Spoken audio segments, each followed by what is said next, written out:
Mit einem umgebauten Fischkutter durchs Nordpolarmeer.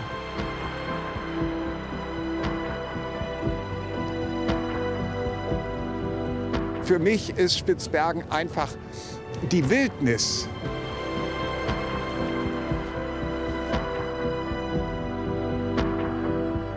Eisbär steht bei mir definitiv auf Platz 1.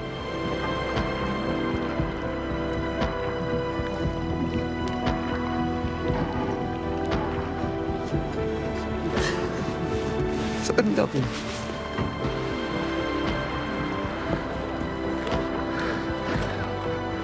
Ist ein Erlebnis, da oben zu stehen, runterzuschauen. Es ist so riesig und so vielgestaltig, dass man ja auch in 27 Jahren das ja nie alles gesehen hat.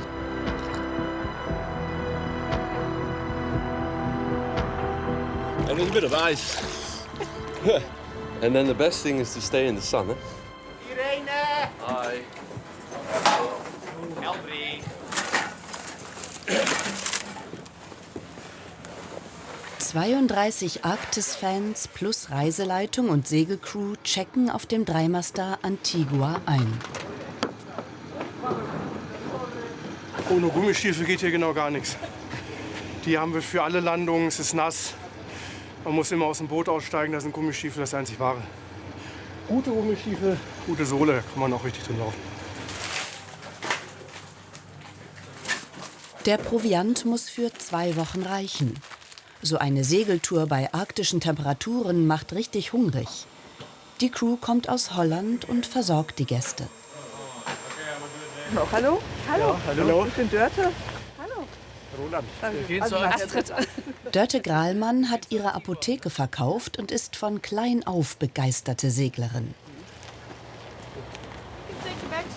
Roland Kreusel war schon als Student mehrfach als Reiseführer auf Spitzbergen unterwegs. Mitte der 90er Jahre war das und dann immer wieder. Seiner Ehefrau Astrid zeigt er die arktischen Fjorde zum ersten Mal. Ich lasse das einfach auf mich zukommen. Roland hat immer sehr viel erzählt und ich bin einfach nur neugierig. Das ist so dieser arktische Virus, den wenn er einmal gepackt hat. Bei mir ist es seit 1994 hat er zugeschlagen sozusagen. Und dann kommt man früher oder später immer wieder her. Bei einem Vortrag über Spitzbergen hat Oliver Deuker seine Ehefrau Heike kennengelernt. Gletschergeschichten und Eisbärschnack. Ihre Antigua-Reise zum 30. Hochzeitstag mussten die beiden vor 1,5 Jahren leider abbrechen. für uns ist ja der zweite Versuch, weil im ersten Versuch hat sich ja Oliver, mein Mann, die Achillessehne gerissen. Und jetzt freuen wir uns, dass wir das doch noch mal wiederholen können.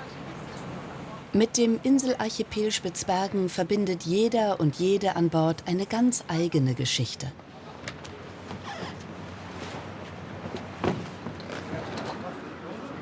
Auch Carsten Pipion und Rolf Stange. Vor 25 Jahren haben sie sich kennengelernt, auch über Spitzbergen. Carsten, der Geologe, und Rolf, der Reiseleiter. Wir haben schon Ecken gesehen, ne? Ja, besonders. Also von daher gibt, glaube ich, kaum eine Küste, wo er nicht gewesen ist. Kaum ein Berg, auf dem er nicht gewesen ist. Komm, ja mal die scharfe Mütze. Scharfe Mütze, Alter. Das ist für uns, für mich die letzte Tour mit der Antigua in Spitzbergen. Nächstes Jahr kommt die Antigua nicht mehr zurück. Das ist schon ein bisschen traurig, das ist schon ein bisschen emotional. Die Antigua war für mich 15 Jahre lang hier oben ganz regelmäßiger Teil meines Lebens. Und das ist nach der Fahrt vorbei, ist schon komisch. 3, Kapitel 3. Okay, super. Die Antigua wurde in den 90er Jahren für Segelschiffliebhaber fit gemacht. Sehr schön. Das ist halt Gitter. Ja. Wunderbar. 16 Kabinen für 2 Gäste. 2 Wochen Segeltour ohne Handynetz. Tschüss, mein Schatz. Silvia Hofstetter und ihr Vater verabschieden sich von den Zwillingen. Haben Sie Respekt für das Wasser und das Gefahr, von dass man über Bord fallen. Denn wir haben schon wieder Temperaturen, die nah am Gefrierpunkt liegen. Von maximal 6 bis minimal um das Gefrierpunkt. Wir haben dann ungefähr Pi mal Daumen der gleichen Minutenzahl wie den Gradzahl, um eine Rettung zu machen, jemand aus dem Wasser zu holen. Bei Übungen und Drills liegen wir durchschnittlich zwischen 4 und 4,5 Minuten. Das kann wirklich kritisch sein, wenn das Wasser sehr kalt ist. Es reicht, aber es reicht gerade. An 35 Spots über 800 Seemeilen wird das Segelschiff festmachen. Ja. Müssen wir mehr Leute ziehen. Ja, I need some help here on the foredeck. Ein letztes Mal auf dieser Route. Denn der norwegische Staat wird viele Inseln ab 2025 für touristische Anlandungen dicht machen. Die Crew war schon oft in dieser Ecke Spitzbergens unterwegs. Der vorläufige Reiseplan? An der Westküste entlang in 2 Wochen Richtung Norden und zurück.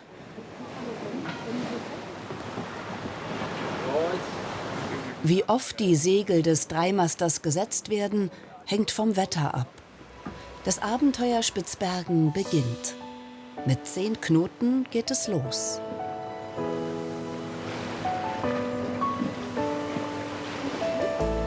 Von Nordnorwegen sind es etwa 3 Flugstunden in die Hauptstadt Longyearbyen, die nördlichste Stadt der Welt, in der dauerhaft Menschen leben.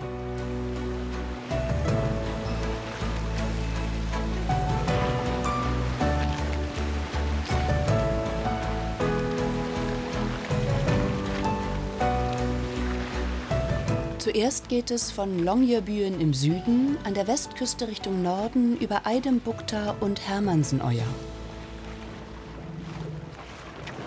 Landgang in Eidembukta.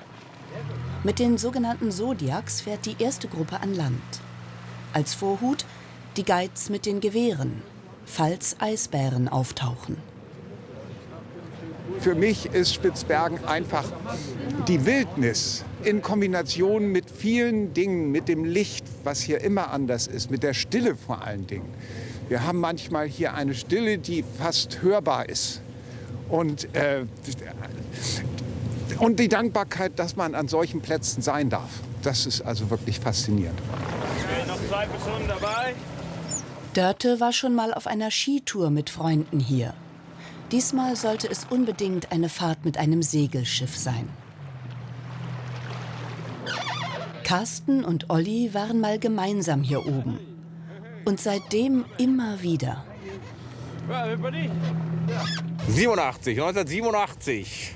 Ich bin hier wahrscheinlich derjenige, der am ehesten oder als erstes hier war. Also ich mag es, Polarbacillus, davon sprechen ja einige Leute, klingt so kitschig. Aber irgendwie hat mich so ein bisschen der Polarbacillus tatsächlich ergriffen. Ja, der Polarbacillus hat mich eigentlich schon ergriffen, als ich das erste Mal in Longyearbyen aus dem Flieger ausgestiegen bin. Das war im Juli 1988. Könnte sein, dass ihr gleich nass werdet. Ein Zufall. Carstens Professor hatte ihm damals auch Mexiko vorgeschlagen. Und dann einmal komplett umweg. Wunderbar. Genau, und dann können die Rucksäcke weggenommen werden. Abenteurer zieht es seit Jahrhunderten hierher.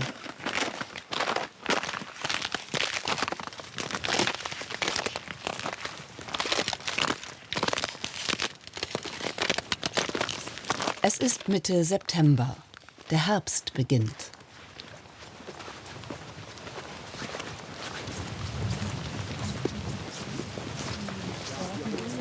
Die Eisbärwachen müssen vor und hinter der Gruppe alles im Blick haben. Überall könnte einer auftauchen. Mit einer Population von rund 3500 Tieren leben auf Spitzbergen mehr Eisbären als Menschen. Gemischte Gefühle, wenn wirklich plötzlich einer auftauchen würde.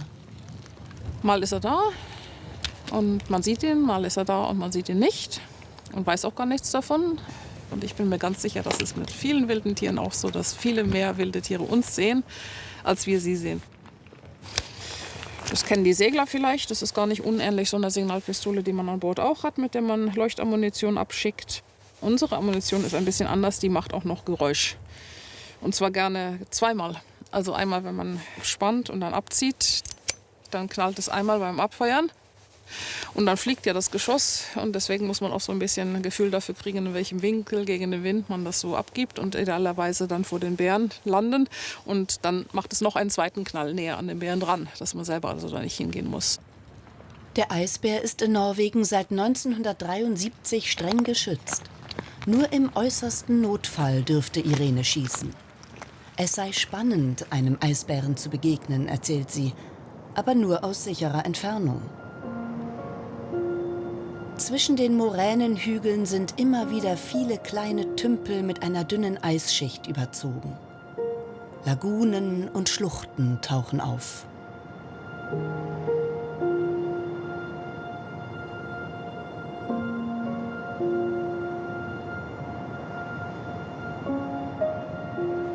Ein Gletscherfluss gräbt sich tief in den Schiefer hinein. Kleine Bereiche im Wasser sind schon leicht angefroren.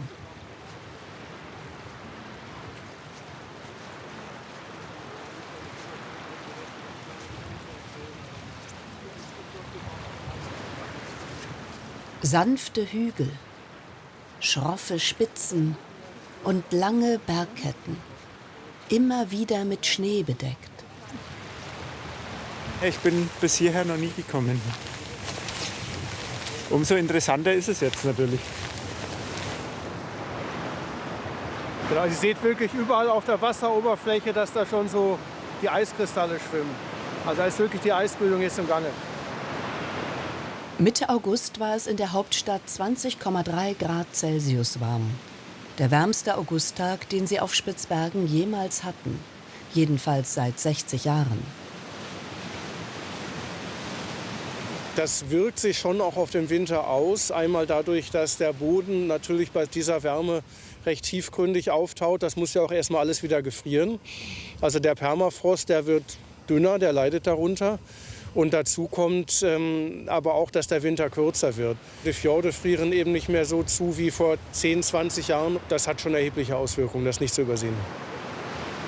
Ein wichtiger Teil des Ökosystems auf Spitzbergen sind auch Flechten. Und zwar sind das ornithokoprophile Flechten. Wenn man das übersetzt, Ornitho ist der Vogel, Kopro sind die Hinterlassenschaften von Lebewesen und viel ist die Liebe. Das heißt, das sind also Vogelscheiße liebende Flechten. Und deshalb findet man die auch immer auf solchen etwas exponierten Stellen, weil Vögel gerne hier hocken und ihre Hinterlassenschaften hinterlassen. Und da wachsen diese wunderschönen roten Flechten drauf. Flechten tauchen überall da auf, wo nackte Felsen zum Vorschein kommen. 400 kleine und größere Inseln gehören zum Archipel Spitzbergen. Und Spitzbergen ist die größte. Die unterschiedlichen Inseln, oft eisige Schönheiten, rau und karg, fast unbewohnt. Die Antigua scheint jetzt Anfang September das einzige große Schiff zu sein. Grasgrüne Tundra auf schroffen Steilklippen. Bald übernehmen Herbst und Winter endgültig die Kontrolle. Die Sonne geht dann lange gar nicht mehr auf. In der Hauptstadt Longyearbyen erst wieder am 8. März.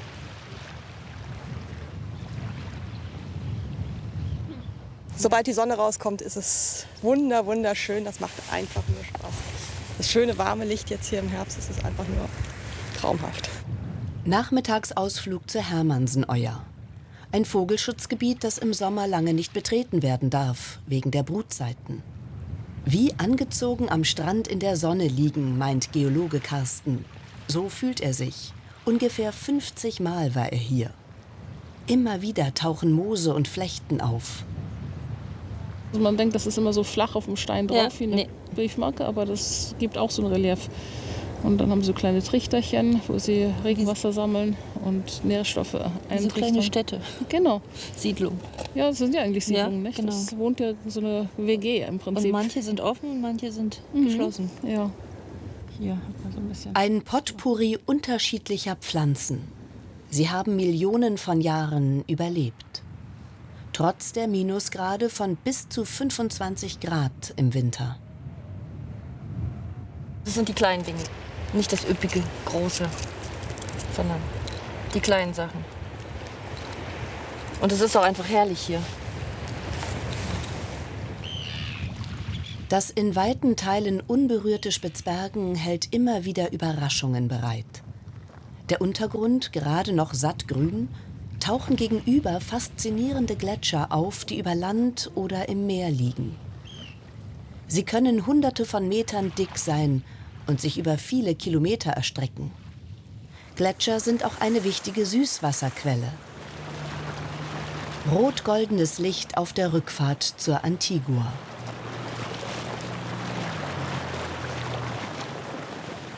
Eine sogenannte Nebensonne taucht auf.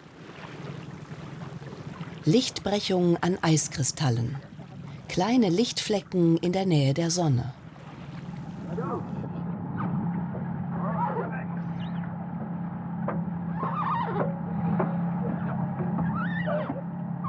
Wir haben hier gerade die Nebensonne, die sich spiegelt in Regenbogenfarben. Das Licht, der Gletscher, die Blumen haben noch geblüht. Also es war einfach ein toller Tag. Das erste Mal wirklich bewusst gesehen mit Regenbogenfarben. Ja, es wird immer schöner. Bin mal gespannt, was noch so alles kommt heute oder die nächsten Tage. Während die Arktis-Fans von einem Naturschauspiel zum nächsten reisen, bleibt die Crew auch öfter mal an Bord. Da ist Ruben, der zweite Steuermann, der jede Ecke der Antigua kennt. Und sein Kollege Hans, der abends oft stundenlang über alten Seekarten sitzt und tief in die Künste der Navigation einsteigen will.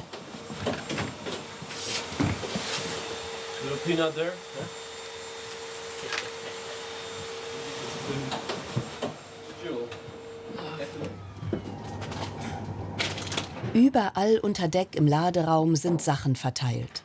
Werkzeug, Ersatzteile und Lebensmittel. Wo was ist, das weiß Wessel ganz genau. Es gibt nicht überall unsere Sachen.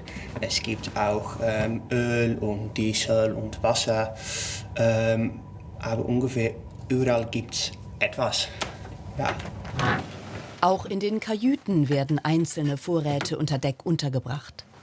Wessel muss trotz der Größe des Schiffs meistens nicht lange suchen. Abends sitzen alle im Salon, lassen die vielen Eindrücke des Tages nachwirken. Regelmäßig müssen Teile der Takelage ausgebessert werden. Ruben repariert alles. So in etwa, auf dem Gebiet hier. Die Route steht. Aber die Anlandungen werden kurzfristig mit Blick auf die Wetterkarte neu festgelegt. Jeden Tag in der Küche Pete, der mehrere Monate auf dem Schiff ist und dann ins Warme reist, um sich zu erholen. Jeden Tag auf engstem Raum zweimal warm kochen für so viele Menschen ist anstrengend. Die Kälte der Arktis verbraucht viel Energie. Ja, ich habe so meine Routine und meine Rezepte, die ich jede Reise mache. Also ich habe mich ein bisschen spezialisiert dahin durch die Jahre, hier auf dieses Schiff für diese Menge Leute zu kochen. Da darf es auch mal ein deftiger Braten sein.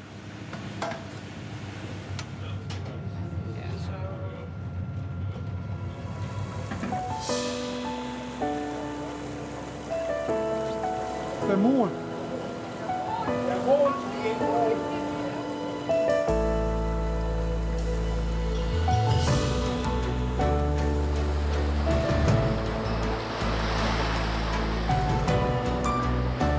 Über Nacht geht es weiter an der Westküste Richtung Norden. Durch den Foerlandssund hoch nach Ny-Ålesund. Wie so oft Wetterwechsel. Bei der Ankunft in der nördlichsten Siedlung der Welt weht ein eisiger Wind. Mitten im Ort die Büste von Polarforscher Roald Amundsen, der von hier aus 1926 mit einem Luftschiff übers Nordpolarmeer aufbrach. Auch sein Wohnhaus steht hier. Der Mast, an dem das Luftschiff für sein Abenteuer damals festgemacht hatte, steht noch. Ein Pilgerort für Reisende aus aller Welt.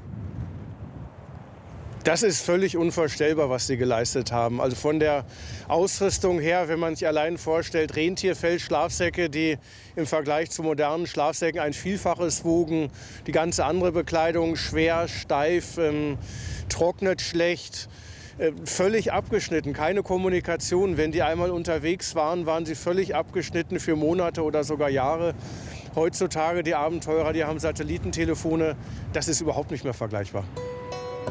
Ny-Ålesund wurde 1916 als Siedlung für den Kohlebergbau gegründet.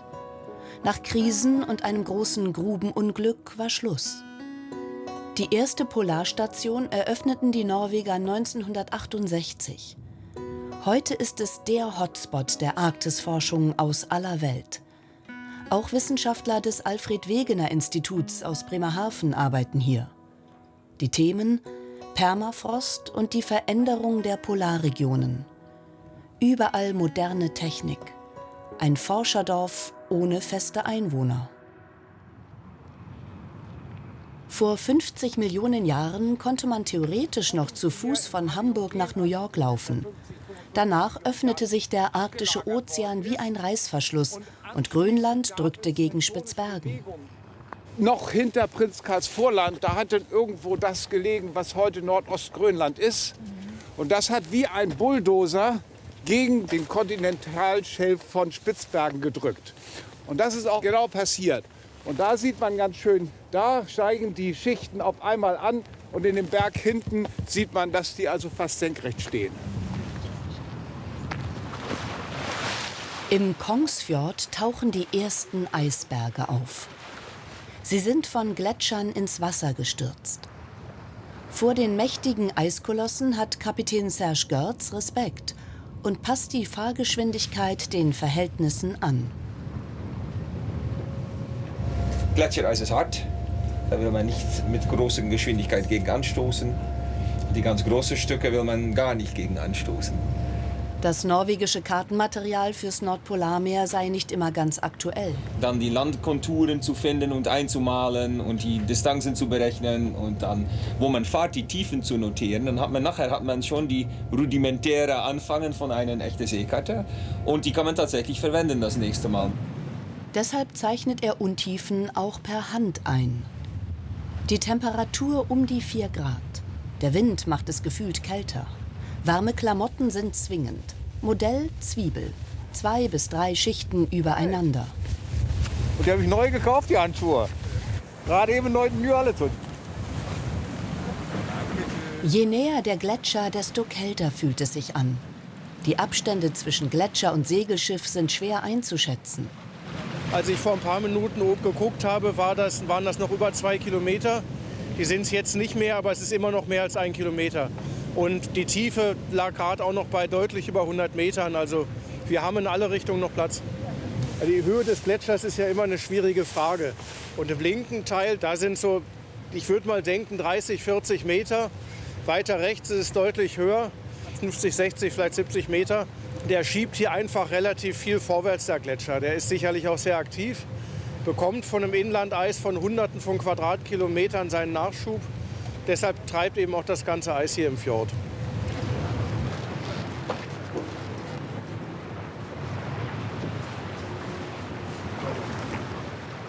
Das sind die Gletschermaximalstände der kleinen Eiszeit, also vor 200 Jahren vielleicht. Und seitdem geht der Gletscherschwund vor sich und in den letzten Jahren natürlich deutlich beschleunigt aufgrund der aktuellen Klimaerwärmung. Das ist da, wo der Berg dunkel wird? Richtig, genau. Diese Grenze vom hellen unten zum dunklen oben, das ist der Eisstand, den man damals hatte. Und in den letzten Jahren ist das ein Eisverlust hier, wo schon der Begriff Kollaps zu lesen ist. Das ist also wirklich massiv. Ich versuche es zu verdrängen, wenn ich hier oben bin. Muss ich offen zugeben. Ich möchte es jetzt genießen, ich möchte die Arktis genießen. Und ich möchte nicht drüber nachdenken, dass es in ein paar Jahren vermutlich nicht mehr so ist. Das ist was, da mache ich mir zu Hause drüber Gedanken, aber jetzt nicht.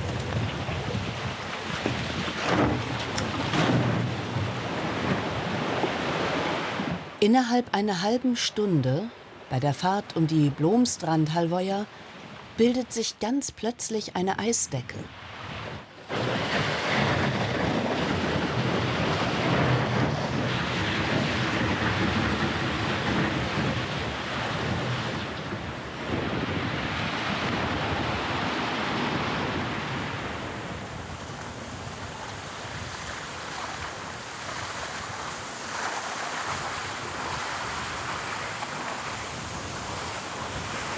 In all meiner Zeit habe ich sowas noch nicht erlebt. Ich habe noch nie erlebt, ich bin nie hier gewesen, wenn sich neues Eis gebildet hat. Also das ist für mich jetzt auch wieder eine Erfahrung, die absolut neu ist. Das passiert auch immer wieder mal. Aber das ist das Schöne. Das ist richtig toll. Wie so ein kleiner Eisbrecher sind wir jetzt unterwegs.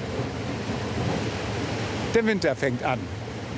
Als wir vorhin angekommen sind, das hast du überhaupt nicht gesehen. Also ich meine, da gab es das noch nicht, da war es noch nicht. Und jetzt fährst du zurück und du hast hier plötzlich diese Eisfläche. Und was schätzt du, wie dick war es? 2 cm, 3 cm? In dem Dreh, ne?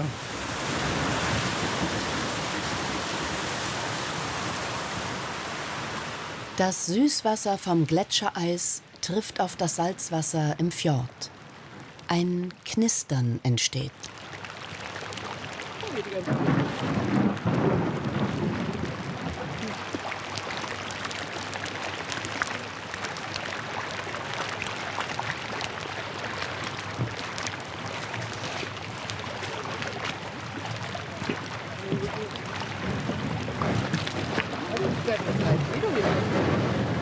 Eigentlich ist es ein bisschen früh. Wir haben das nicht wirklich erwartet. Also, aber schön, Überraschung. Es ist immer schön, ein bisschen durch dieses Dünneis zu fahren. Dieses kleine, dünne Fließ-Papiereis. Das verdient den Namen Eis noch nicht mal. Wenn es richtig ein bisschen dicker anfängt zu frieren so, und bis zum, sagen wir mal, 5 cm kommt, ja, dann geht es eigentlich schon kaum noch. Das verliert das Schiff an Fahrt, wenn es da reinkommt, wird langsamer, irgendwann steht's. Und ja, wenn man Glück hat, kann man noch rückwärts. Wenn man Pech hat, dann friert man ein.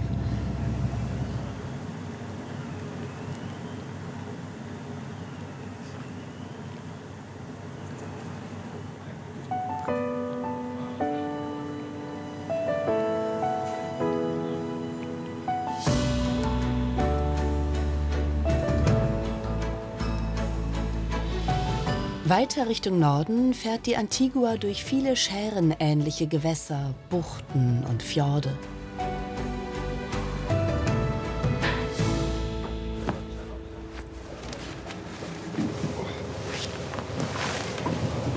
Die Standardausrüstung, warme Gummistiefel, Schwimmwesten und natürlich Kameras. Viele haben gleich 2 oder 3 dabei. Mehrere tausend Bilder in 2 Wochen sind keine Seltenheit. Selbst auf dem kleinsten Weg hast du nie ohne Schwimmweste. Ja. Okay. Auch wenn die vielen Klamottenschichten übereinander das Anlegen mühsam machen, Schwimmwesten geben auf den Schlauchbooten Sicherheit. Darauf legt auch der Kapitän großen Wert. Seinen Hinweis auf die Gefahren des kalten Wassers zu Beginn der Reise haben alle im Kopf.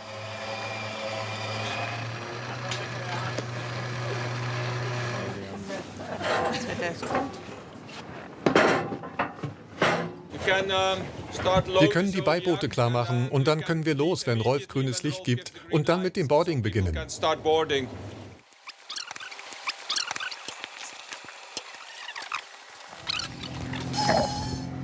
Wieder ein Landgang bei strahlendem Sonnenschein. Überall könnten aber Brocken vom abgebrochenen Eis im Wasser liegen. Das Eis kann ein Problem sein, aber ja, das kannst du gut sehen meistens. Ne?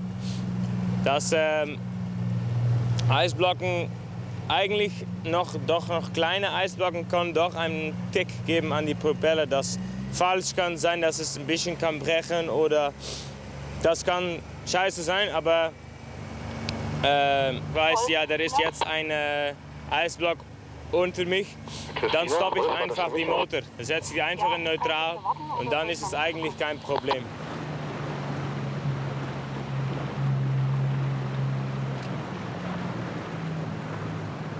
Schon von Ferne Gletschergrollen.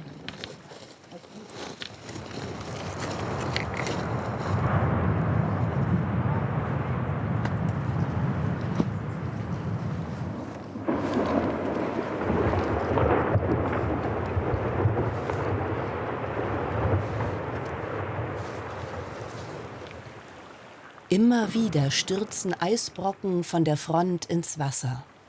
Die sogenannte Kalbung.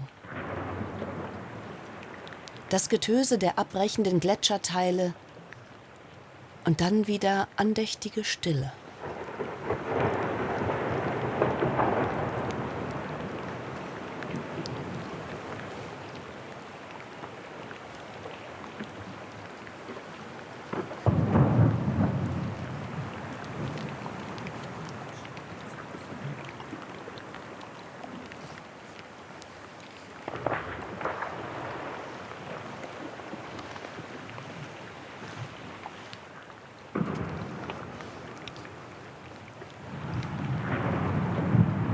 Bei der Bartrobbe kommt die Welle erst mit Verzögerung an.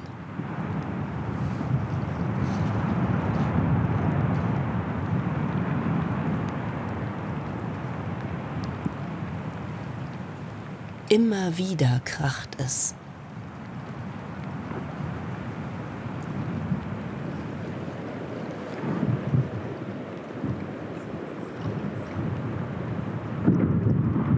Es ist schwer, mit Auge oder Kamera alles einzufangen. Man kann sich das nicht vorstellen. Der Gletscher liegt hier in der Sonne. Im Hintergrund grollt das. Dann denkst du, oh, jetzt passiert was, aber es passiert vielleicht noch gar nichts. Und dann, ich meine, als wenn irgendeiner hier den Kitsch bezahlt hätte, schwimmt auf einer kleinen Eisscholle eine Robbe. Man kann das überhaupt nicht in Worte fassen, wie einen das mitnimmt. Das ist so schön. Das ist unglaublich. Die Stille ist ja auch wirklich das, was einen so herbringt. Und das ist so toll. Nur die Geräusche der Natur hören. Das ist ganz groß.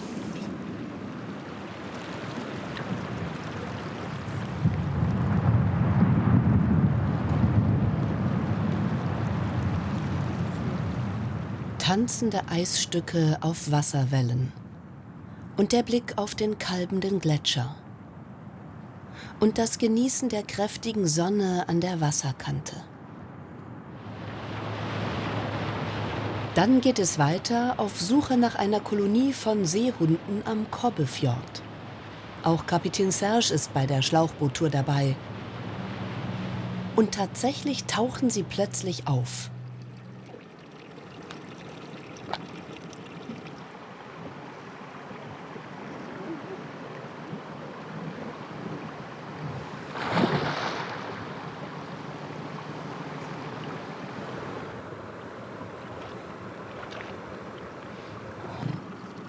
Mindestens 30. Es ist schön mit den Schutzfarben. Je näher man kommt, umso mehr findet man zwischen die Steine. Ein schönes Besuch der Robbe-Bild hier. Wenn sich das Auge an die Szenerie gewöhnt hat, sind die Tiere besser zu erkennen. Die kommen hier bei Niedrigwasser, ruhen sie sich auf die Steine. Meistens um Hochwasser jagen die. An der Nordseite des Kobbefjords lohnt es sich auch noch mal Ausschau zu halten.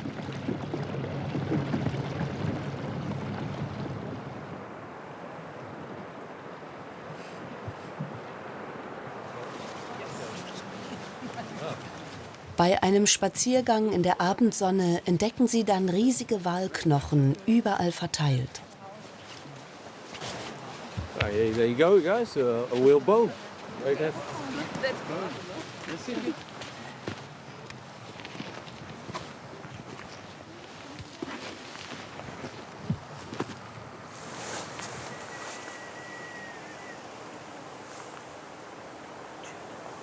Und dann noch mehr Seehunde. Ich habe einfach geguckt, wie sie sich bewegen, was sie machen. Sie waren ganz entspannt und ich auch. Und das hat mich sehr beeindruckt. Die waren ja so gut getarnt. Die sind ja fast nicht zu sehen in den Steinen.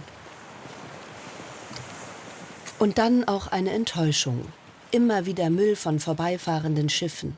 Abgerissene Fender, Bojen und Fischernetze. Dass man doch mal ein bisschen einen kleinen Beitrag geleistet hat. Es ist nicht viel, ein kleiner Handgriff, aber ein gutes Gefühl. Ich bin irgendwo traurig darüber, dass sogar so eine unberührte Landschaft von uns verschmutzt wird.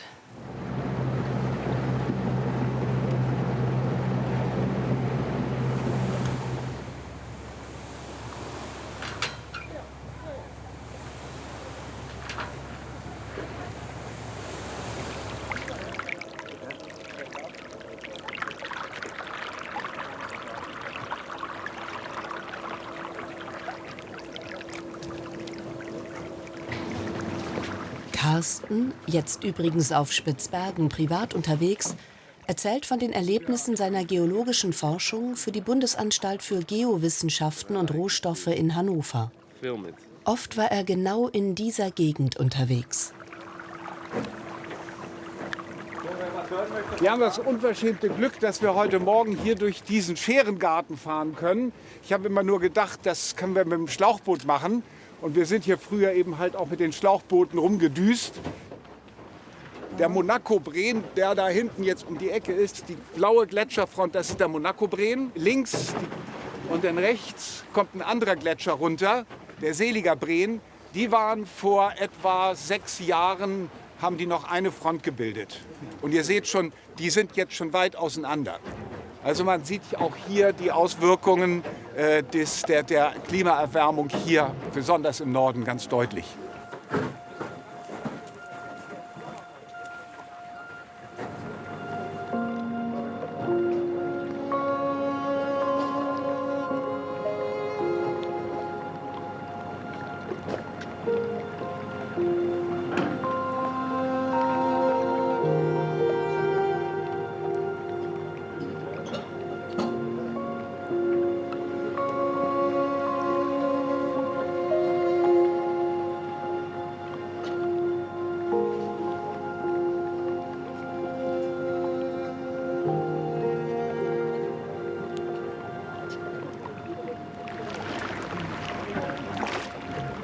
Der Wissenschaftler kann den Gletscherschwund über all die Jahre gut vergleichen. Anhand von Fossilien konnten er und sein Team Aussagen über die Entstehung der Kontinente treffen.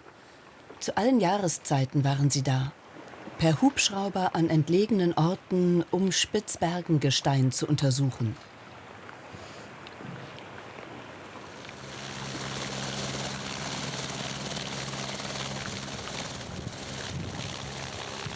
Was wir früher gemacht haben, dass wir einen Helikopter am Camp stationiert hatten, mit dem wir dann zur Arbeit geflogen sind eigentlich, so kann man es eigentlich nennen, ist heute nicht mehr möglich, weil man diese Landungen nicht findet. Man kriegt die Genehmigungen für die Landungen einfach nicht mehr.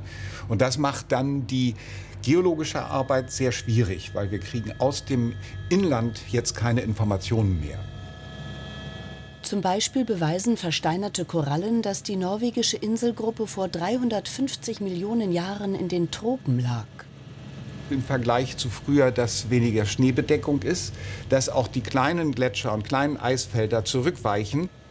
Da muss man eigentlich so sagen, dass als Geologe ist man gewohnt, dass sich die Welt verändert. Wir haben also auch viele Klimawandel schon gehabt. Aber dieses Mal ist es das erste Mal, dass der Mensch seine Finger mit im Spiel hat. Und es geht sehr, sehr schnell.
Immer wieder wird an der Abbruchkante Eis freigegeben.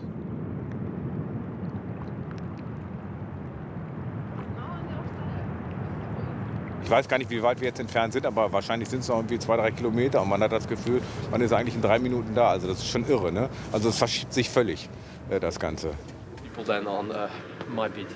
Wer will, rüstet sich zum Klettern in die 30 Meter hohe Takelage. So, wir halten uns bitte nur an den festen Teilen fest. Okay? So, ihr könnt bis zur zweiten Plattform hoch. Ja, es ist aufregend. Okay, here. And the second. This is inside out. So. Ich habe viel über alte Segelschiffe gelesen, war schon immer mein Traum, auf so einem Segelschiff zu fahren und natürlich dann auch in Mast klettern. Ne? Das ist einfach ein Traum, ja. Bin ich nervös? Nein, ein bisschen vielleicht. Obwohl es fast windstill ist, spüren die Kletterer ein leichtes Vibrieren. Tschüss. Für Christian im gelben Anorak, Teilnehmer des Ironman auf Hawaii 2006, eher kein Problem. Dagegen Olli. Wackelt schon ein bisschen und wenn ich ehrlich bin, ich weiß nicht, ob ich den Mund zu voll genommen habe. Der Ehrgeiz, von ganz oben auf den Gletscher zu schauen, ist groß.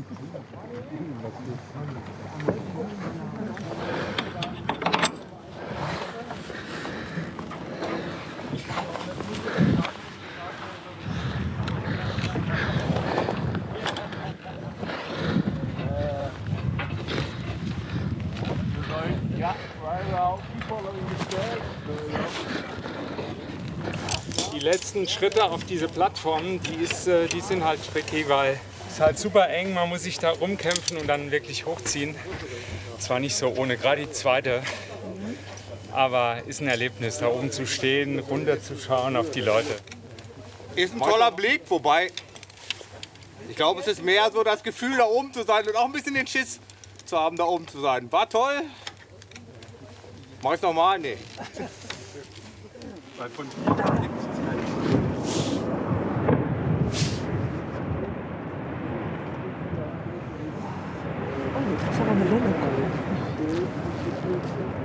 Es gibt ein Foto auf dem Segelboot meiner Eltern, wo ich so verschmitzt von ganz oben vom Mast runter gucke. Und ich habe jetzt hier die Gelegenheit, das zu wiederholen, nach ungefähr 50 Jahren. Vielleicht ist das genauso schön. Ich kann mich nicht mehr an die Situation erinnern, aber das Foto sagt mir, dass es mir da oben gut ging. Und gucken wir mal, wie es hier ist. I love your spirit. Ich mag deinen Sportsgeist. Very good. Well done. Good. Good. Jetzt wollen wir mal aufändern.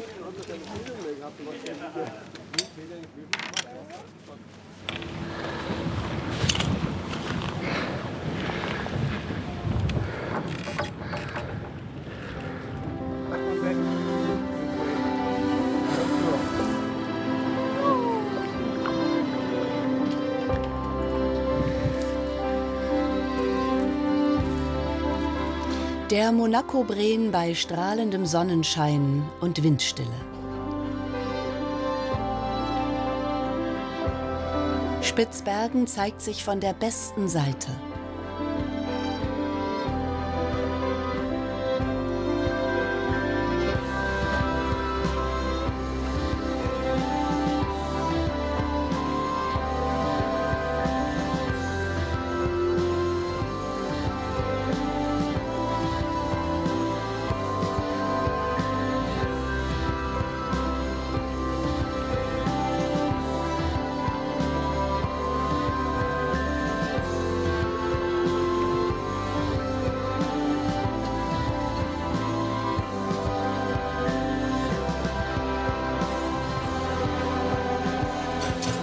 Glücklich gelandet. Und es hat gar nicht geschaukelt. Weniger als ich dachte. Und da oben war es schon ein bisschen einsam. Aber wir konnten dem Gletscher auf den Kopf gucken. Das war wichtig. Und einmal Kalben haben wir ihn auch gehört. Große Klasse. Es ist die Einsamkeit und Wildnis, die viele Menschen nach Spitzbergen locken. Egal bei welchem Wetter. Der Kapitän meldet Windstärke 5. Die Antigua legt auf ihrem Weg Richtung Norden noch einige Stopps ein.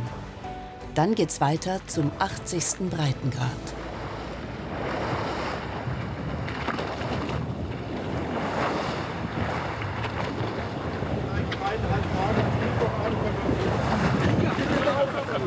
Machen wir doch, wir sind voll dabei.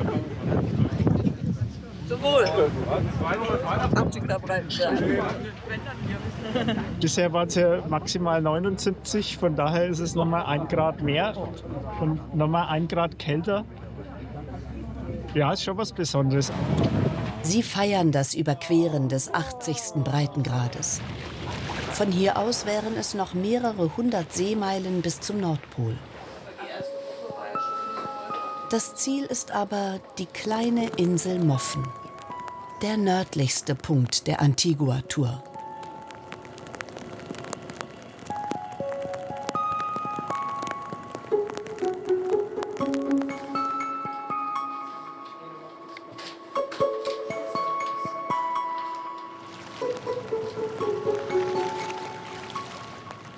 Vorbei an einsamen Trapperhütten.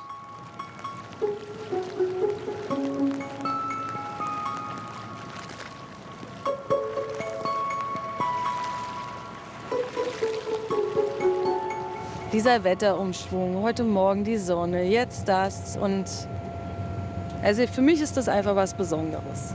Ich finde es toll. Also, und vor allem ist es ja das letzte Mal mit diesem Schiff, ja. Und nee, also ich finde es toll. Aber Eisbär wäre natürlich das Highlight.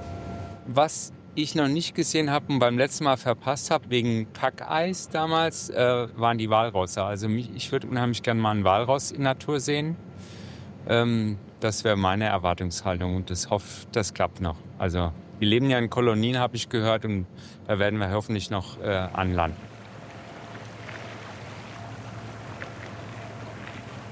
An der Küste sind weder Walrosse noch Eisbären in Sicht. Die Erwartungen, dass hinter der Nebelwand noch welche auftauchen, sind aber groß.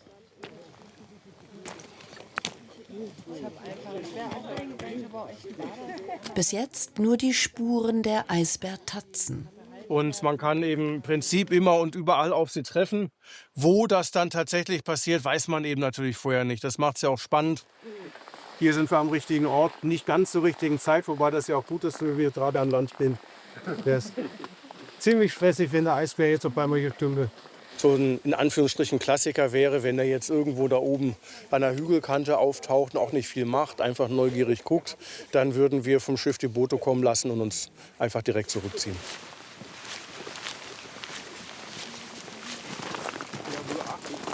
Spaziergang zum Liefdefjord, zur abgelegenen Villa Oxford, einer Trapperhütte von 1924. Damals verdienten Jäger mit der Jagd auf Eisbären gutes Geld. Das Fell verkauften sie als Wandteppich für reiche Leute.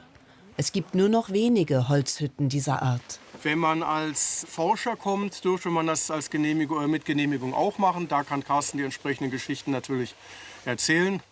Als Tourist hat man keine Chance. Also touristisch genutzte Hütten gibt es von ganz wenigen Ausnahmen um Longyearbyen herum abgesehen, gibt es nicht. Also da hat man keine Chance. Man kann sich so eine Hütte nicht mieten und hier Urlaub machen. Das geht nicht. Du wirst da hinterher wahrscheinlich keinen Ärger kriegen, wenn du dich im Notfall in so eine Hütte stellst. Notfall ist Notfall. Der Jäger Hilmar Neuss hatte die Hütte aus Holz von alten Kisten erbaut. In dem Teil hier war ein abgesägtes Gewehr. Hier vorne aus diesem Loch guckte der Lauf so raus. Und man hat drin einen Köder befestigt mit einem Draht oder einer Schnur hinten über einer Rolle zum Auslöser des Gewehrs. Und wenn der Eisbär dann kam und sich den Köder holen wollte, hier den Kopf reinsteckt und am Köder zog, dann hat der Eisbär selbst diesen Schuss ausgelöst. Das Geschäft lohnte sich.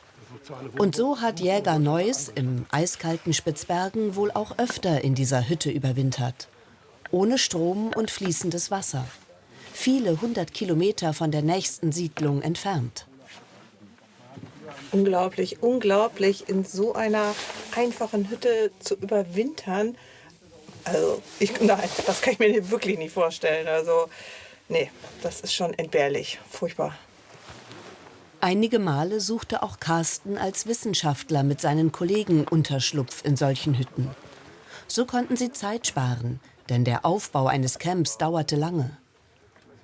So eine Hütte bot Schutz gegen den oft eisigen Nordwind, auch wenn er manchmal trotzdem durch die Ritzen im Holz zog. Altes Super-8-Material seiner Kollegen in ähnlichen Unterkünften gibt es noch.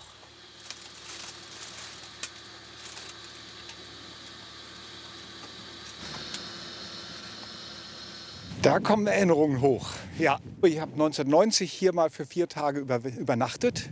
Und dieses ganze Fjordgebiet war mein Doktorarbeitsgebiet. Das heißt, das sind schon ein paar Entfernungen, die man mit dem Schlauchboot bearbeiten muss. Und wenn man so eine schöne Hütte hat, wäre man ein bisschen doof, wenn man die nicht nutzen würde. Und das war einfach wunderbar. Das war einfach traumhaft, gemütlich. Es sieht nicht so aus, aber wenn da so ein Schlafsack drin liegt, eine kleine Kerze an ist und Klamotten an der Wand hängen, dann wird das richtig schön. Mit Schlauchbooten war er oft in der Arktis unterwegs. Minustemperaturen, Schnee, Regen oder Sonne, das Wetter hat ihn nie abgeschreckt. In den Camps hatten die Wissenschaftler auch Besuch von Eisbären. Ja, der zieht in Ruhe rum, das ist okay. Guten Morgen. Morgen. Hübsch.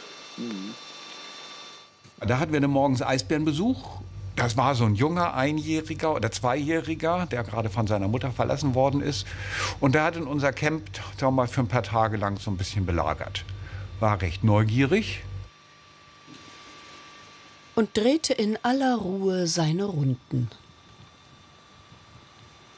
Jetzt können Sie natürlich nicht schießen, weil der Bär genau zwischen denen und uns ist. Da sieht man, wie dicht er am Camp vorbeiläuft. Hier stehen also den 3 Geologen, die bewaffnet sind und aufpassen. Und er läuft da einfach nur so rüber, ohne sich gestört zu fühlen. Das nimmt er auseinander jetzt. Und er ging uns langsam doch ein bisschen auf den Geist. Dann mussten wir mussten ihn auch wirklich verjagen.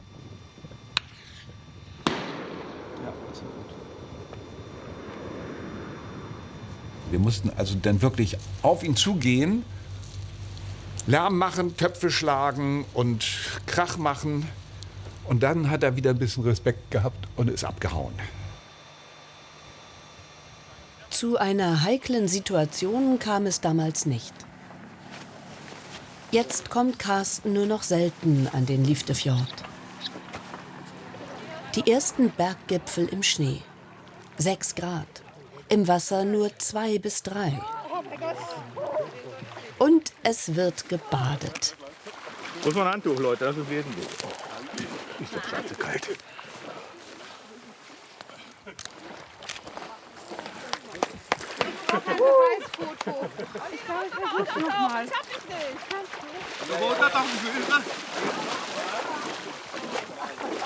Die Kälte geht ins Mark.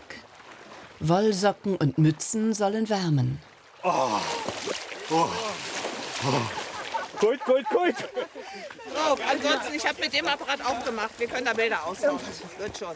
Wird schon. Oh Gott.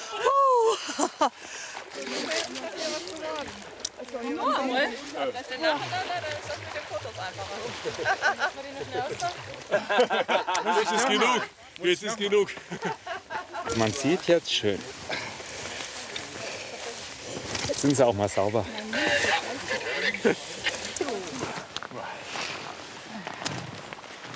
Ein erfrischendes Abenteuer und wieder ein erlebnisreicher Tag.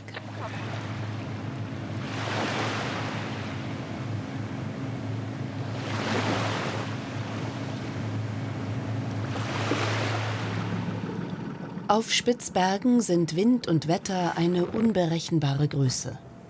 Die Reiseroute wird darauf abgestimmt. In einen heftigen Sturm reinzukommen, das will der Kapitän vermeiden.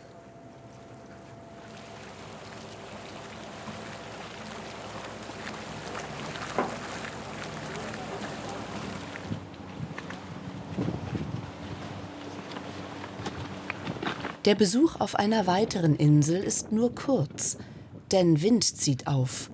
Der Kapitän ist von der Brücke aus immer mit den Schlauchbootführern in Kontakt. Ja, die war wunderschön. Das ist in im Akkugebirge. Antigua. Ik hoop dat als ik Ruben nu met de tweede Zodiac en zwemvesten heen stuur, ik begreep die is. Zu große Wellen sind ein Problem für die Schlauchboote. Schnell wieder an Bord. Vom Kapitän kommen immer aktuelle Wetterinfos. Es war richtig, dass wir umgedreht sind. Ja, es kam ja die Order, dreht um, der Wind frischt auf und einsteigen war nicht ohne. Ja. Da kann durchaus was passieren. Super kaltes Wasser, was hat 2, 3 Grad. Irgendwie kaltes Wasser, was da wirklich rübergeht. Wenn da einer reinplumpst, nicht ohne, sagen wir es mal so. Aber die haben ja alles gut im Griff. Die See ist kabbelig. Das Einholen der Schlauchboote dauert länger als sonst. Wieder eine Bewährungsprobe für die Gummistiefel. the boots. Yeah, they are tight, so no leakage. Very good. Perfect. Das ist, wie es ist. Man muss sich nicht über Sachen aufregen, die man nicht ändern kann. Da muss man einfach mit dealen.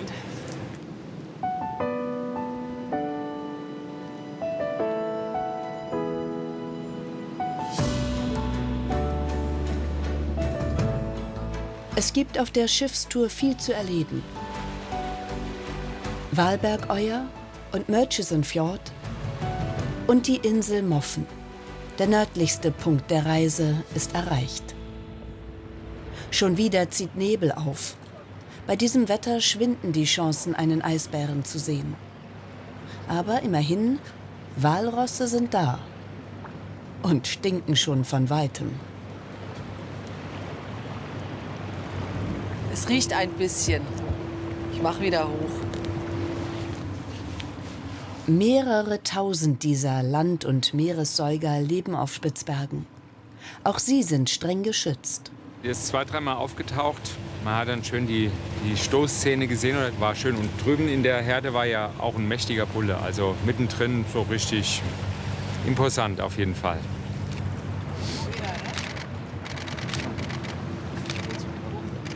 Hast du das jetzt mitgekriegt, wie der große Bulle rein ist? Und dann und jetzt, er sitzt ja da noch. Und die anderen planschen um ihn rum. Es ist eine wahre Freude. Nee, habe ich nicht mitgekriegt. Ich habe aber das Feingas Ja, jetzt ganz gerade schön erst. weit weg jetzt, aber das ist so klasse. Das Problem ist der Nebel. Also Nebel, muss man wirklich sagen, gehört zu den großen Hindernissen für uns, wenn er da ist. Zu unseren natürlichen Feinden, wenn man so will. Denn wir müssen schon sehen können, was um uns herum unterwegs ist. Wir haben ja gerade ganz schön gesehen, wie der Eisfuchs so plötzlich aufgetaucht ist. Wenn es dann eben kein Eisfuchs wäre, sondern ein Eisbär, dann wird es schon schwierig. Wir brauchen einfach Sicht. Ohne Sicht kann keiner die Verantwortung bei den Landgängen übernehmen. Die Gefahr wäre zu groß. Aber der Nebel lichtet sich. Wenn man näher rangeht, um sie zu besuchen, macht man das ja in einer Reihe eigentlich ganz untypisch, um für Tiere zu beobachten, dass man so ein bisschen den Horizont nachstellt, einer neben dem anderen. Denn wenn eine einzelne Silhouette hochguckt, das ist eine oft schlechte Nachricht, das ist der Bär meistens. Also deswegen ist es besser, man geht nebeneinander wie so ein Zaun, dann sieht man ein bisschen, wie der Horizont aussieht. Etwa 40 Walrosse liegen am Strand, dicht an dicht.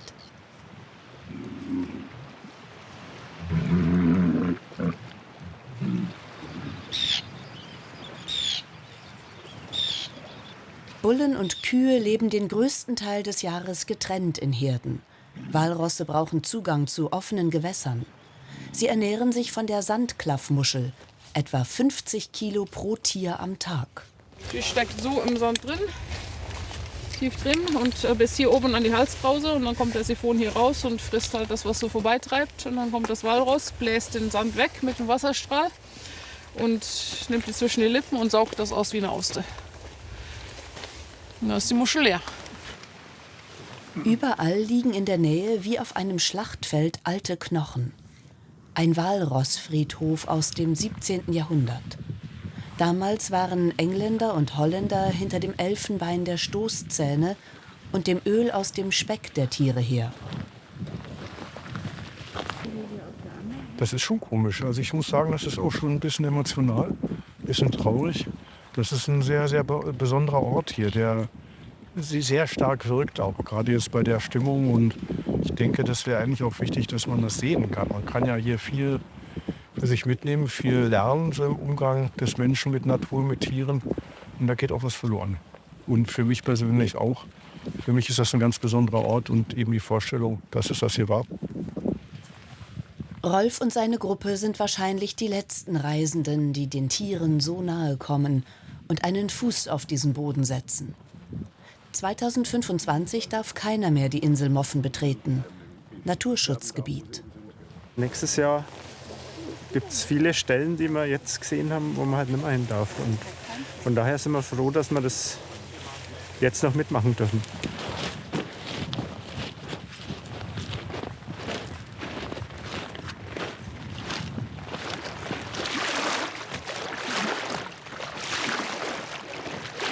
Es ist unglaublich, die vor allem von dieser Nähe sehen zu dürfen dann. Und sie haben sich doch schön bewegt und Flossen gezeigt und gegrinst und wie der eine aus dem Wasser dann raus ist. Also das ist schon ein Highlight jetzt. Definitiv, ja. Da würde man gern wieder umdrehen. Der Nebel nimmt wieder zu. Ruben will mit der Antigua möglichst schnell raus.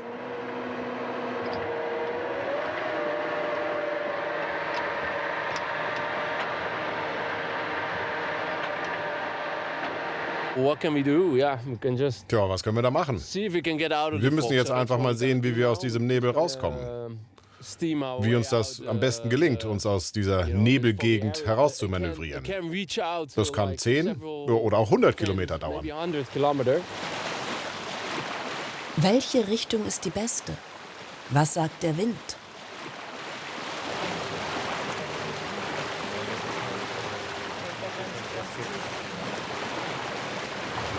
Die zweite ist mir zu schlechte Sicht für so Nahkustanheimer. Das ist auch zu viel unkartiert.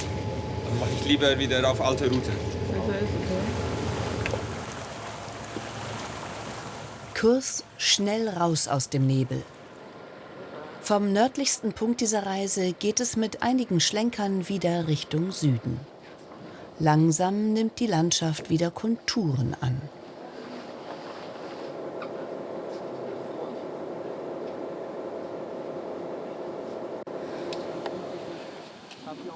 Am Abend wird geankert.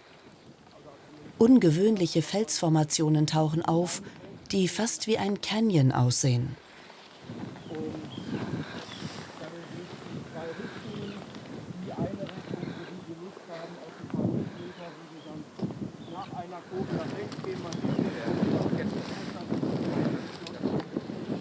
Interessante, vielfältige, nicht enden wollende Gesteinsformationen mit tiefen Schluchten, die sich in den Felsen ganz plötzlich ihre Wege bahnen.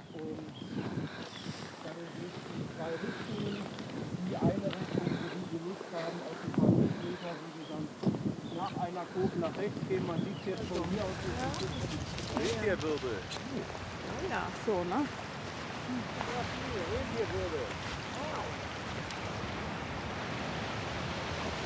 Hat die Natur das hier für uns hingestellt?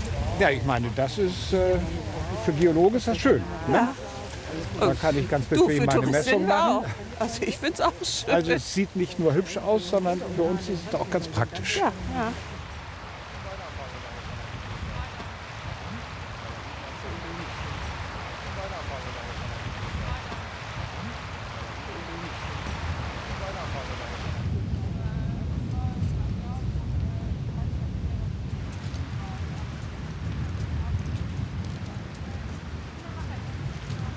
Anstrengend.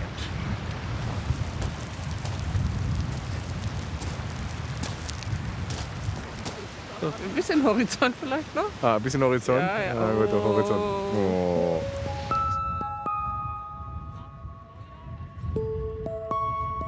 Die verschiedenen Untergründe machen Spitzbergen abwechslungsreich. Gerade noch grüne Tundra, Flechten und Moose, dann Kieselsteine, Schiefer und Schotter in ganz unterschiedlichen Größen. Früher vermutlich alles von Wasser bedeckt.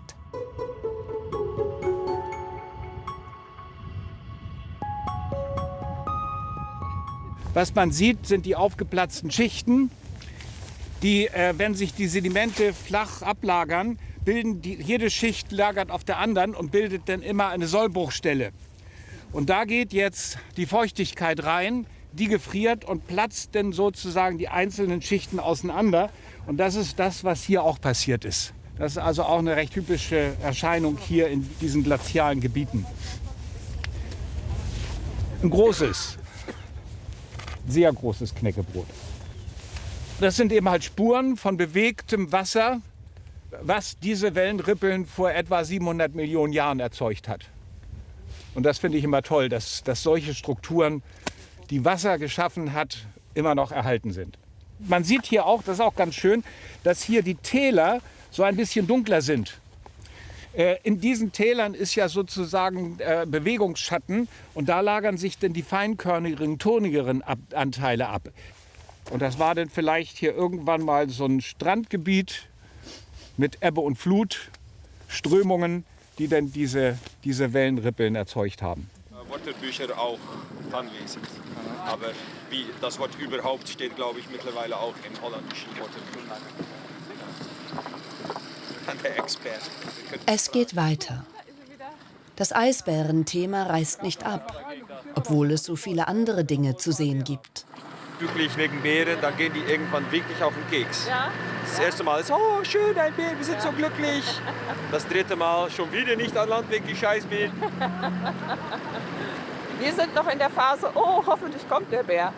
Schön wäre es natürlich. Ja.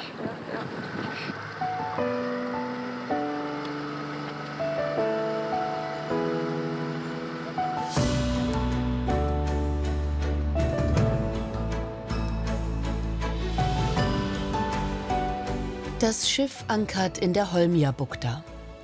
Walfänger haben hier in der Nähe Öl aus dem Speck der Wale gekocht. Auf Salihamna stehen noch die Fundamente der jahrhundertealten Specköfen. Ein historischer Ort. Tausenden Walen haben sie hier die Haut abgezogen. Aus dem Speck Öl gewonnen, auch um damit die Städte Europas zu erleuchten.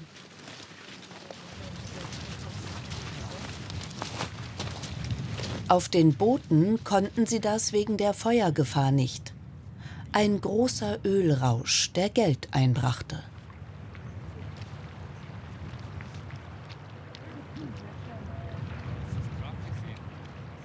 Aus dem Geröll taucht plötzlich wieder eines der beliebtesten Fotomotive dieser Reise auf: der Polarfuchs. Zwischen den Steinen auf der Jagd nach einer Beute für den Winter. Am gegenüberliegenden Ufer lässt er sich erst einmal nicht stören.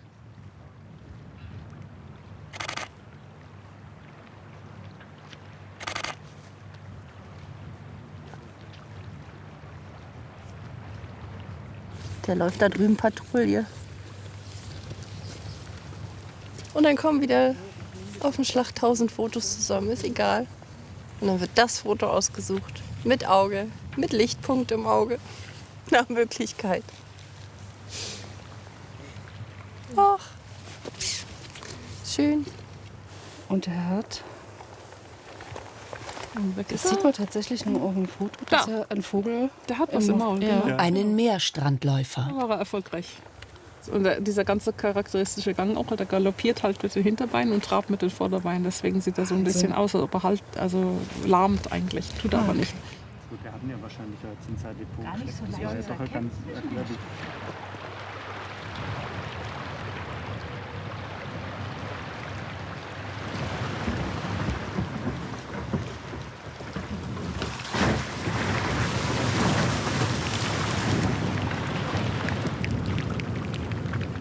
Wieder eine Fahrt durchs Eis. Und auch hier stellenweise untiefes Fahrwasser. Es tauchen Stücke aus Gletschereis auf, überall verteilt.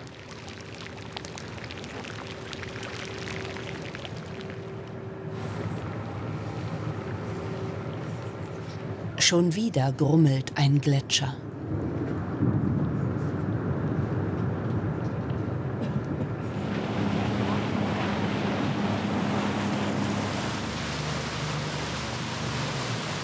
Die imposante Wand des Meerenburg-Gletschers im Bärenfjord. Die Felsenklippen an der inaktiven Seite des Gletschers machen es möglich, diesmal ganz nah an eine Gletscherfront ranzukommen. Aber erstmal müssen alle weiter hoch.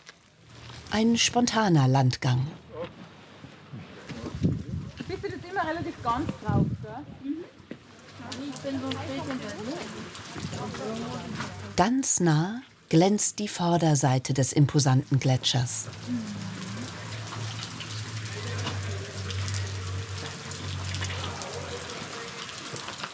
Es ist so unglaublich, wie diese Proportionen hier sich verändern. Man denkt, das sind so ein paar kleine Felsen, ja, und da ist halt das Eis dahinter. Und dann bist du hier auf diesen Felsen und denkst, boah, das ist echt alles riesengroß und das Eis ist so mächtig vor dir. Vom Schiff sah das hier aus wie, ach, wir sind ja gleich da, das ist alles ganz, da haben wir gar nicht alle Platz drauf. Und jetzt Es ist unfassbar, diese Dimension. Und dass wir hier vielleicht als erste Menschen draufstehen, schwer zu sagen. Wirklich schwer zu sagen. Also ich bin ganz, ganz begeistert.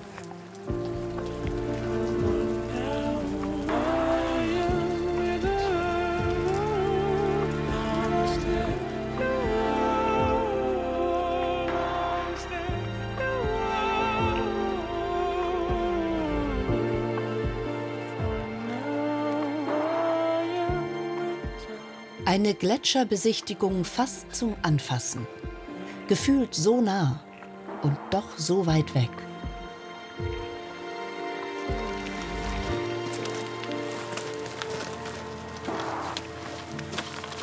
Hier waren ganz sicher noch nicht viele. Also, und das ist auch echt klasse. Also das macht immer wieder Spaß, sowas zu entdecken, in Anführungsstrichen. Und hier können auch noch nicht viele gewesen sein, denn diese Felslandschaft ist erst in den letzten Jahren vom Gletscher überhaupt freigegeben worden. Das macht Spaß.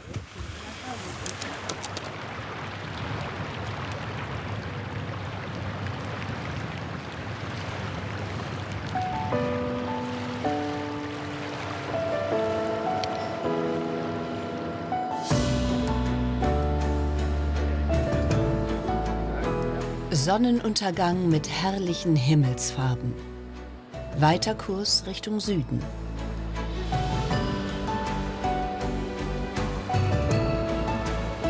Die Abendsonne sorgt gegen Ende der Reise für eine faszinierende Lichtstimmung.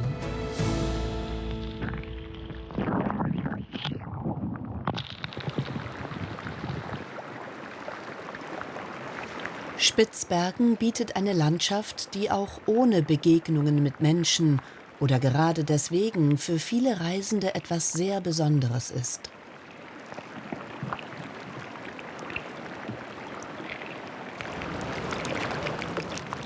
Riesige Eisbrocken im Wasser, gestreift wie Zebras in kühler Farbe schimmernd. 6 Grad Außentemperatur mit Sonne.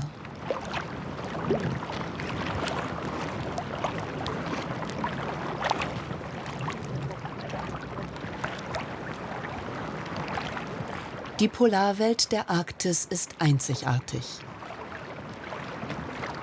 Gerade noch warm und einladend, dann schnell schroff und abweisend.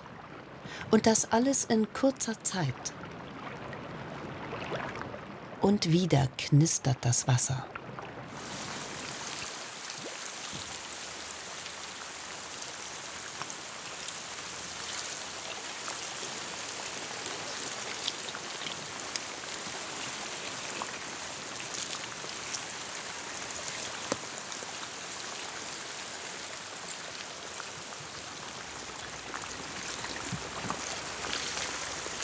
Mittendrin im eiskalten Gletscherwasser eine Robbe. Und Ruben, der zweite Steuermann. Das ist fast ein bisschen wie in der Karibik. Das tut total gut. It's pretty good. Wow. And there's a bit of ice. Und immer wieder ein bisschen Eis. Hey. Oh, it's extra cold. Boah, das ist extra kalt, weil wir in der Nähe eines Gletschers sind. Und dann ist es natürlich das Beste, sich in die Sonne zu stellen. And then the best thing is to stay in the sun, Wow. Das gilt auch für die warm verpackten Sonnenanbeterinnen.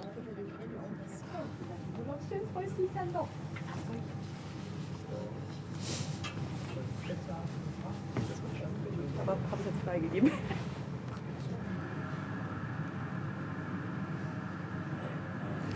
Es ist einfach noch komplett abseits von Zivilisation. Kein Handyempfang, was ich eigentlich genieße.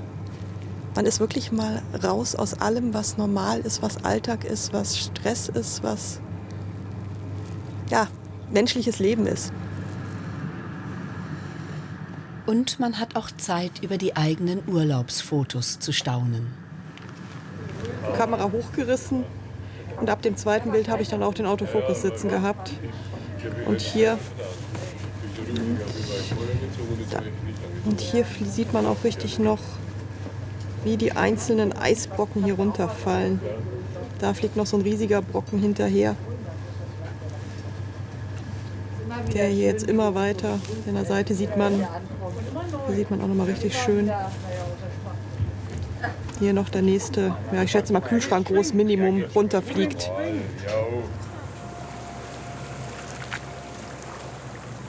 Ein Naturerlebnis jagt das andere. Die Antigua nimmt Kurs Richtung Isfjord. Durch die neuen Regelungen werden nur etwa 20% der Küste auch weiterhin befahrbar bleiben.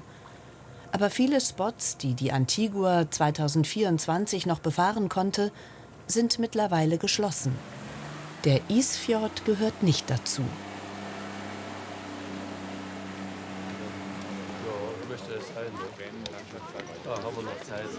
Ausflug zum Alkhornet. Die Tundra wartet. Und es ist erneut sehr neblig.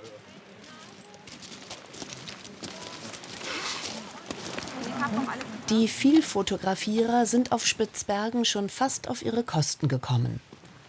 Die Begegnung mit Rentieren und Eisbären fehlt aber noch.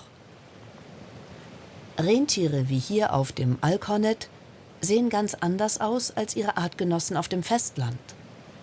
Bevor Schnee kommt, fressen sie so viel wie möglich. Bald verschwindet jeder grüne Halm monatelang unter einer meterhohen Schnee- und Eisdecke. Das ist so diese arktische Sommerfigur. Kleine Oberfläche, großes Volumen, kleine Extremitäten. Da wirst du kurzbeinig und rund. Also so sieht der arktische Sommerkörper aus hier, nicht? So diese Sanduhrfigur, das machen wir hier nicht. Schon bald fällt in der Tundra eine Schneeschicht auf die andere. Dann ist die Futtersuche für die Rentiere schwer. Tausende Fotos sind schon im Kasten.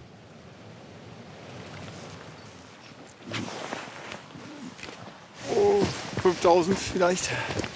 Am besten Tiere in der Landschaft. Hatten wir ein bisschen wenig jetzt, aber wir hoffen ja noch auf die nächsten 2 Tage. So wie gerade der Polarfuchs in dieser arktischen Landschaft, das ist schon sehr, sehr schön. Licht könnte noch ein bisschen besser, aber wir hoffen das Beste für die nächsten Stunden. Der kalte Nordwind bläst. Die Temperaturen sinken. Trotz Kälte ist das Deck der Antigua auch nach dem Ausflug voll besetzt. Keiner möchte etwas verpassen.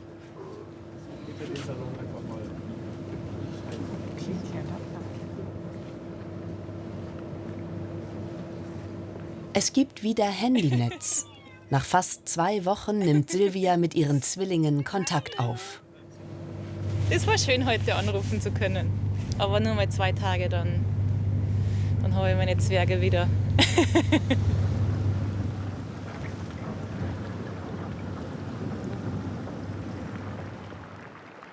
Das Segelschiff hält zur Gletscherkante immer genügend Sicherheitsabstand. Und dennoch, der Wunsch, dem Eis hier oben so nahe wie möglich zu kommen, fährt immer mit.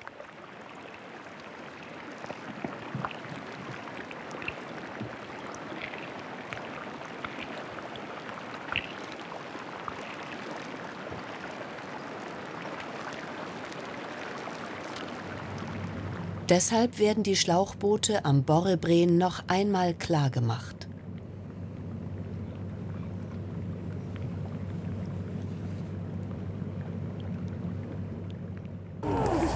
Dann plötzlich ein Schreck. Durch Zufall vom anderen Beiboot gefilmt.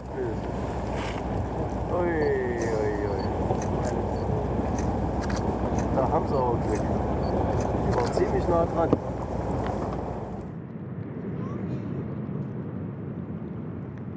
Der große Sicherheitsabstand vom Schlauchboot zum Gletscher hat sich bewährt.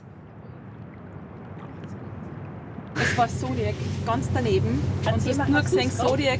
Ich habe es nur aus dem Augenwinkel gesehen. Der war es da, der jetzt so schön liegt mit dieser Kante drinnen. Und Zodiac hat nur umgedreht und wusch war es weg. Und dann hat sie der richtig Ich habe nur gehört, habe ihn angeguckt. Wir waren direkt daneben. Wir waren direkt daneben. Ja. Ja, das haben wir direkt kaputt gemacht. Wir haben alles mitgekriegt. Wir haben alles mitgekriegt. Wir haben alles gesehen. Wir waren direkt daneben. Genau. Der hat sich auf einmal geteilt und ich sag nur so, guck mal, der schwimmt einen Block weg. Und auf einmal fing er an, sich zu drehen. Ohne Krawall, ganz leise. Und Christina, Full Gas. Ich habe richtig Gas gegeben. Also das hätte jetzt nicht näher dran sein dürfen. Das war ein guter Abstand. Deshalb hält man hier Abstand. Aber es war auch gut, dann wegzukommen, ja. Das auf jeden Fall. Sag mal. Ja, das war ein Riesengeräusch. Das hat gerumst. Das war's, ne? Ja. Warte mal. Da ist er noch ganz, ne?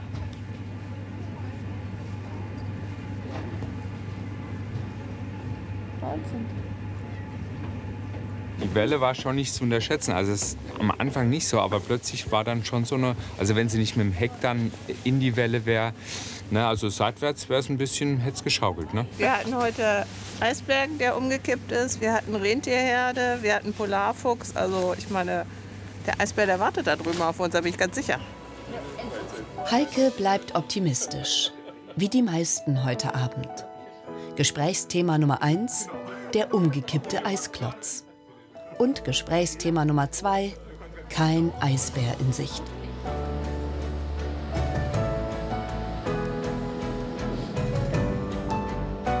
Erst einmal eine lange Nachtfahrt bei ruhiger See und Ankern im Fjord.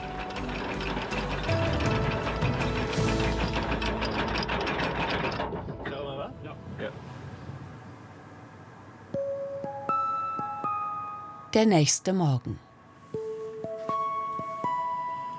Die erste zarte Schneeschicht auf dem Deck. Aufwachen mit dem Blick auf die Insel Flintholmen. Eine ausgedehnte Moränenlandschaft, die im 19. Jahrhundert von einem Gletscher übrig blieb. Vom Gletscher ist fast nichts mehr zu sehen. Puderzuckerguss auf den Gipfeln, wie eine Mondlandschaft. Weiter Richtung Dickson-Fjord, etwa 6 Stunden vor dem Hafen Longyearbyen. Reiseleiter Rolf Stange fühlt sich unter Druck. Kein Eisbär. Vor kurzem hat sich wohl einer in der Nähe blicken lassen. Die Stimmung an Bord könnte besser sein.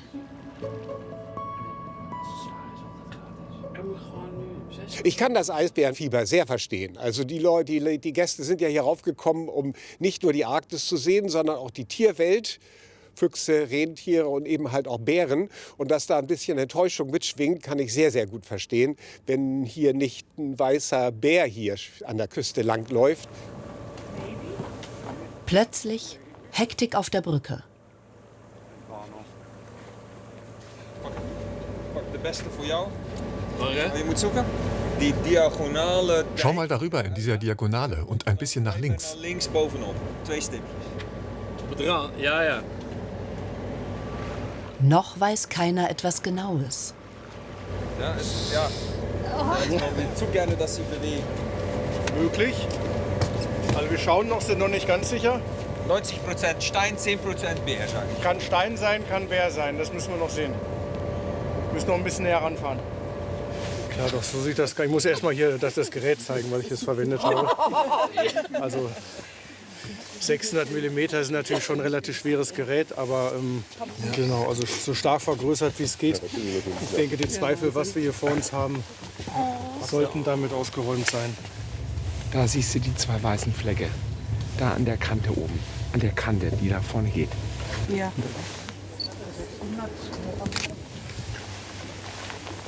Unglaublich. Der Wahnsinn. Siehst du was? Ja.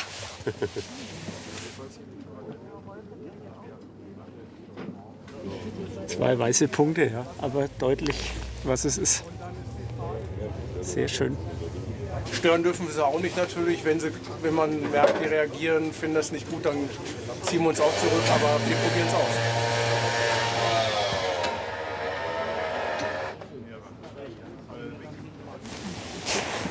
Jetzt siehst du ja nicht. Sie haben durchaus mitgekriegt, dass wir hier sind. Jetzt hat sie sich aufgesetzt und beobachtet das. Und wenn ihr das zu viel wird, ist sie weg. Deswegen muss man eben extrem leise sein. Die hören sehr gut. Vom Schlauchboot aus plötzlich noch eine Beobachtung.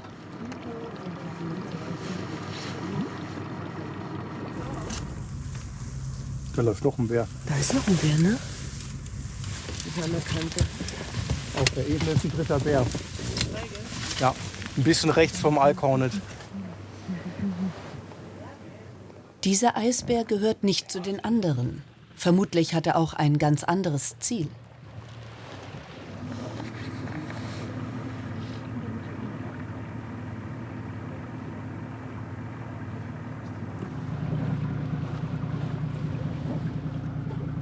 Etwa 500 Meter entfernt sitzen die Eisbären auf 50 Metern Höhe. Näher dürfen die Fotografen nicht ran, um nicht zu stören. Aussteigen geht also nicht.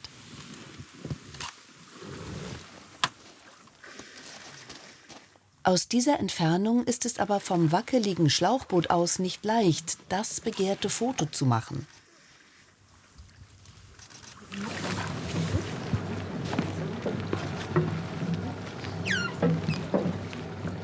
Oh, ich bin verliebt. Und wo sind jetzt die beiden Jungen? Dahinter, ne? Oh, so ein tolles Bild.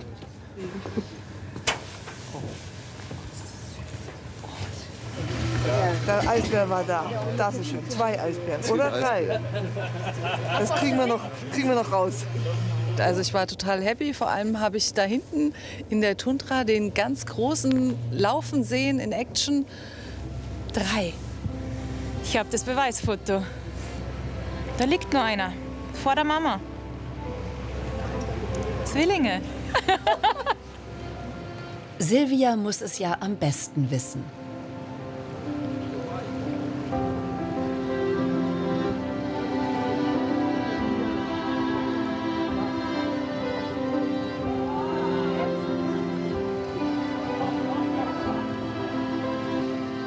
Spitzbergen, doch noch mit Eisbären.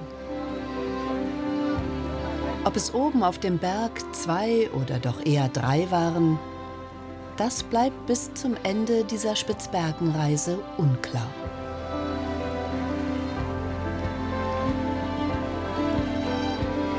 Sicher ist, Steine waren es jedenfalls nicht.